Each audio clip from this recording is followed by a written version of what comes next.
खान, उसको मुबैना तौर पर अगवा कर लिया गया था। जब उसको अगवा कर लिया गया तो बहुत सारे लोगों ने सोशल मीडिया पर उस पर इतनी तनकीद की। निम्रा खान ने तनकीद करने वालों को आड़े हाथों ले लिया है। उसने कहा, मुझे आपकी हमदर्दी की कोई ज़रूरत नहीं और ना ही मैं आपकी कोई हमदर्दी चाहती हूँ। आप लोगों की सारी तवज्जो तो मुझ पर है। मैं चाहती हूँ कि आप लोगों की तवज्जो मुझ पर नहीं बल्कि जुर्म पर होनी चाहिए। बात तो सही है। निम्रा खान ने कहा, मेरा सोशल मीडिया पर आवाज़ उठाने का सिर्फ एक ही मकसद था। उनका मकसद निम्रा खान को अगवा करना नहीं, बल्कि उनका टारगेट था कि एक लड़की को अगवा करना। कल को मेरी जगह कोई और लड़की भी हो सकती है जिसके साथ ये सब कुछ हो सकता है।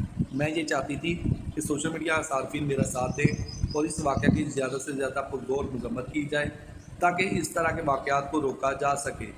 लेकिन लोगों ने मेरे मकसद को गलत रंग दे दिया और मुझ पर ही तनकीद करना शुरू कर दी। निम्रा ने कहा, उनके चेहरे देखकर साफ पता चलता था कि वो लोग मुझे बिल्कुल भी नहीं जानते, बल्कि उन लोगों का टारगेट एक लड़की था। अरे हाँ भाई हाँ। जो कि कोई भी लड़की हो सकती है, शायद आपके घर की खतून भी हो सकती है। मैं तो बस इसलिए कह रही थी कि लड़कियों और औरतों को आगे से एहतियात करनी चाहिए और इन वाक़यात को रोकने की कोशिश की जाए। कई कि बराए मेहरबानी औरतें और लड़कियाँ अपनी हिफाजत करें।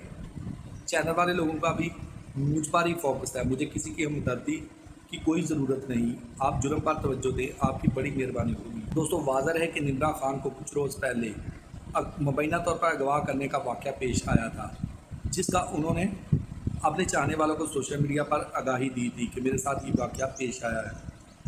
निम्रा खान को अगवा करने की सीसीटीवी फुटेज भी अब सामने आ गई है, जिसमें देखा जा सकता है कि निम्रा खान को वाकई अगवा किया गया था। उसने कोई झूठ बिल्कुल भी नहीं बोला। दोस्तों, वीडियो आपको कैसी लगी? अगर वीडियो अच्छी लगी है, वीडियो पसंद आई है तो वीडियो को लाइक करें।